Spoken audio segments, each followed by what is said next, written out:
पत्ता शिल्प।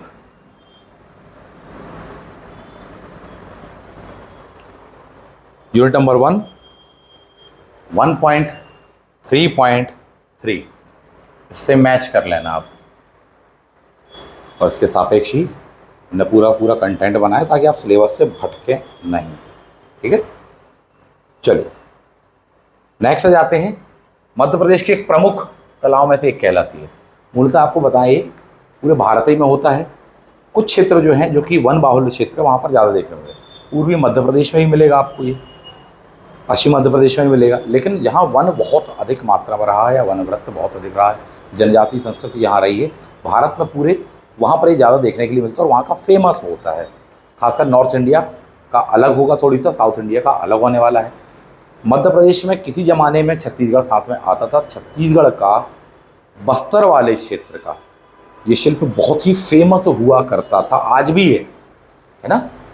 तो ये चीज़ें हैं। अब विभाजित मध्य प्रदेश है, उसमें नए स्वरूप में देखने के लिए मिलेगा। साथ ही ग्रामीण क्षेत्रों में इसकी बहुत डिमांड रहती रही है, पहले भी बनाने वाले कारीगर इत्यादि वहीं के रहे हैं।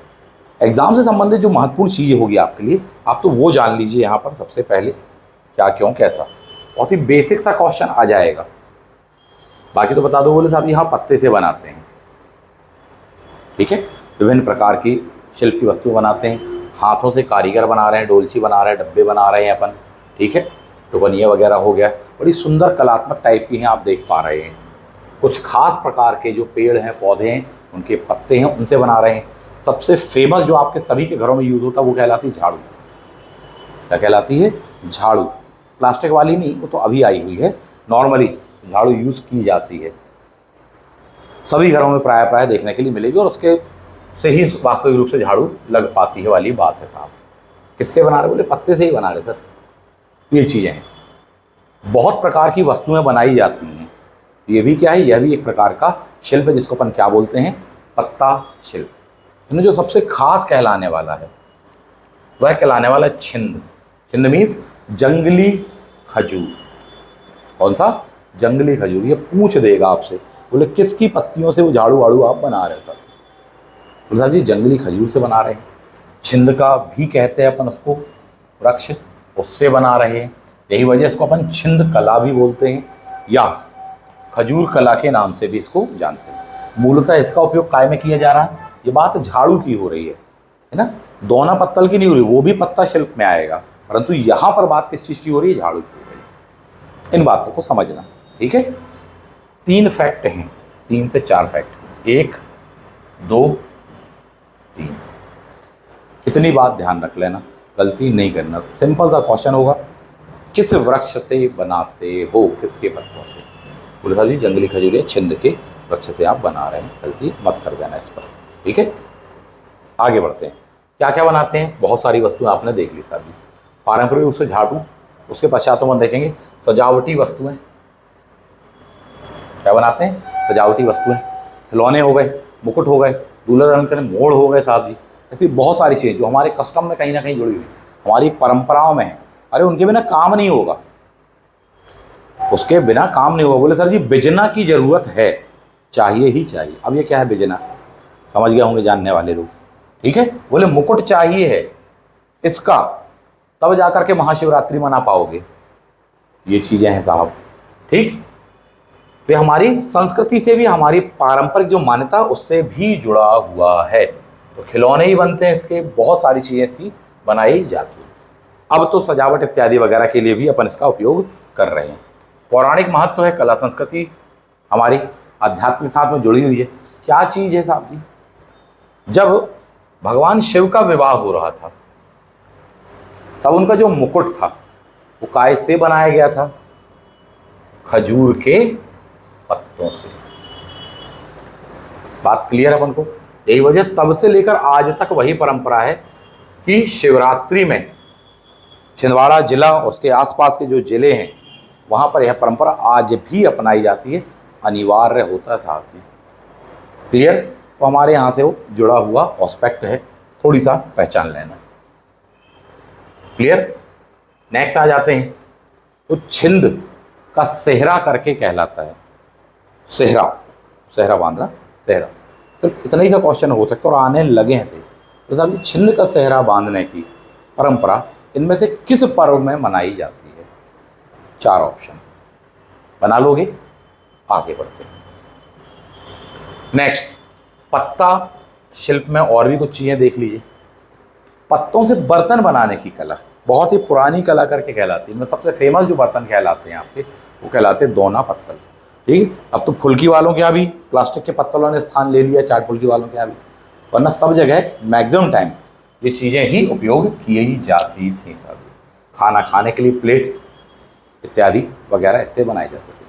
ठीक है, हलवाई की दुकान हो, चाट वगैरह हो, वहाँ पर आपको मिलेगा। ग्रामीण पुराने क्षेत्र, पुरानी परंपराएं जहाँ पर आज भी है, बोले साहब जी पंगत बैठी है, सामूहिक भोज हो रहा है, क्या चाहिए? बोले साहब जी दोना पत्तल। बोले अपनी अपनी उठाओ और लेके जाओ, पहले कौन खाएगा बाद में कौन खाएगा, सारी चीज़ें आपको पता है साहब जी। विवाह हो चाहे सामूहिक भोज हो, दोनों पत्तलों से ही परोसा जाता है। अब ट्रेंड बदल गया है या बदल रहा है, लेकिन अभी भी जो कई क्षेत्र हैं, कई परंपराएं हैं, वो उससे जुड़ी हुई हैं, उसमें ही परोसा जाता है। ऐसा भी माना जाता है कि इसमें छुआछूत प्रथा, अस्पृश्यता का भी योगदान रहा है। ठीक है, उस पर नहीं जाएंगे, अपन उस पर चर्चा नहीं करेंगे। आपके लिए जो एग्जाम ओरिएंटेड है, महत्वपूर्ण होगा, वो ये होगा कि साहब ये जो दोना पत्तल हैं किस वृक्ष के पत्ते से बनाए जाते हैं, कैसे बनाए जाते हैं। फॉर एग्जाम्पल, एक दोना बनाने के लिए कितने पत्तों की जरूरत होती है तथा वो कौन से वृक्ष के होते हैं।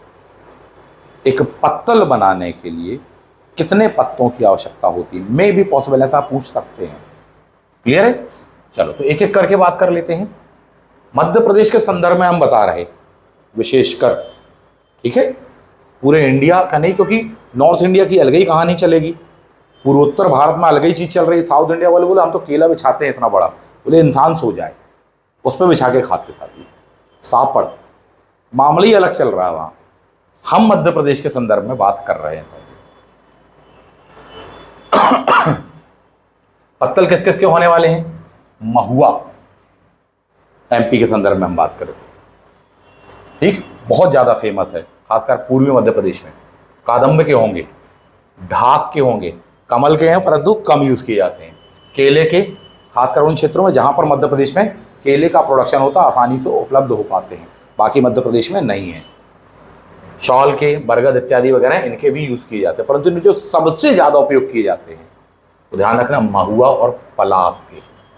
पूर्वी मध्य प्रदेश छत्तीसगढ़ से लगा वाले में सरगी के वृक्ष के यूज़ किए जाते हैं। तो सबसे ज़्यादा 1, 2, 3 महुआ, पलास एंड सरगी, ये बिल्कुल नहीं मिस करना है। आप बना लोगे?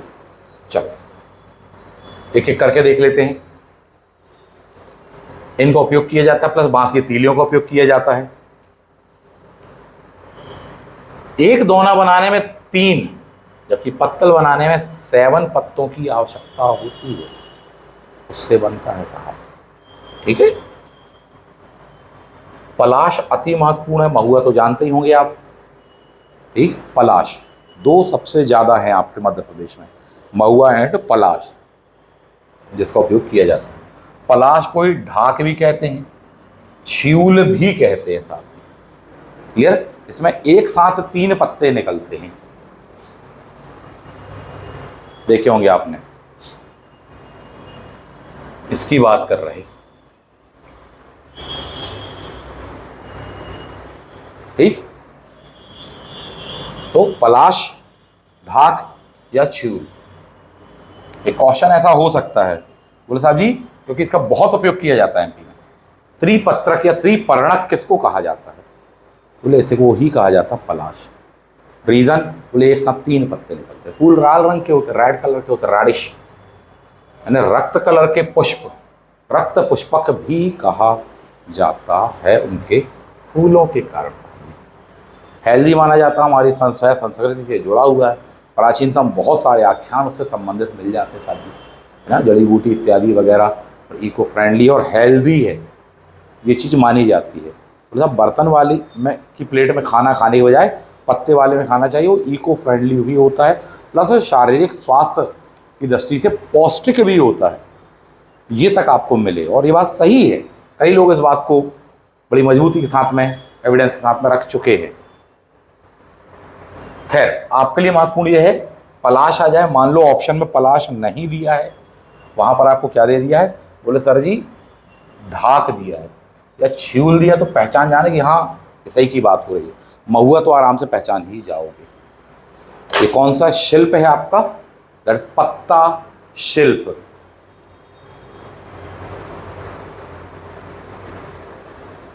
ठीक, तो आशा करते हैं कि टॉपिक आप लोग को क्लियर हो गया होगा। कंटेंट वगैरह आप लोग देखते जा रहे हैं, कितना कि आपके काम का है नहीं है, खुद ही उसका मूल्यांकन कर लीजिए। एंड द लास्ट थिंग, अभी भी यदि जो विद्यार्थी बैच ज्वाइन करना चाहें तो कर सकते हैं। बैच स्टार्ट हो चुका है, बार बार ये सोचते विद्यार्थी स्टार्ट हुआ कि नहीं हुआ, ये बैच स्टार्ट हो चुका है। पार्ट ए और बी दोनों ही उपलब्ध हैं, पूरी डिटेल दी है। कम से कम 15 से 20 क्लासेज हो चुकी हैं, और बिगिनिंग का ही जो सेक्शन है वो काफ़ी कोर सेक्शन है, काफ़ी डेप्थ में है, यूनिट वगैरह वो सारी की सारी चीज़ें होती चली जा रही हैं। तो देर नहीं करनी चाहिए, दिए गए नंबर पर आप संपर्क कर सकते हैं। ये सारे एस्पेक्ट हैं, और भी कोई कन्फ्यूज़न हो ये नंबर आपको दिया गया है, इसमें आप संपर्क कर सकते हैं और उस बैच को ज्वाइन कर सकते हैं। बढ़िया लग जाइए इसकी तैयारी में, बढ़िया अच्छे से करिए। समय कम है आपके पास में, बहुत बड़ा सिलेबस है, कहने के लिए यूनिट 5+5 है, पार्ट ए 5, पार्ट बी 5, परंतु सिलेबस लेंदी है थोड़ी सा, है ना, बनाने में ही समझ में आ रहा है। अभी से तैयार करो तो फ़ायदे में रहो, क्योंकि काफ़ी चीज़ें उसकी ऐसी हैं कि आपको डेप्थ में प्रिपेयर करना पड़ेगी। साथ ही साथ क्लास के ऐप पर आपको इन्फॉर्मेशन मिल जाती है, हालांकि वो प्ले स्टोर पर नहीं मिल पा रहा है हमारा ऐप, उसके कारण परेशानी हो रही है, बहुत जल्दी मिलने लगेगा। तो अभी आपको दूसरे तरीके से संपर्क करना पड़ता है, जो कि सामने आपको दिया गया है। बताने का मुख्य विषय वस्तु ये था कि कई लोग ये सोच रहे बैच स्टार्ट होगा नहीं, हो चुका है, बिना देर करे आप उसको ज्वाइन कर सकते हैं। ठीक है, मिलते हैं आप सभी लोगों से नेक्स्ट वीडियो में। थैंक यू, जय हिंद।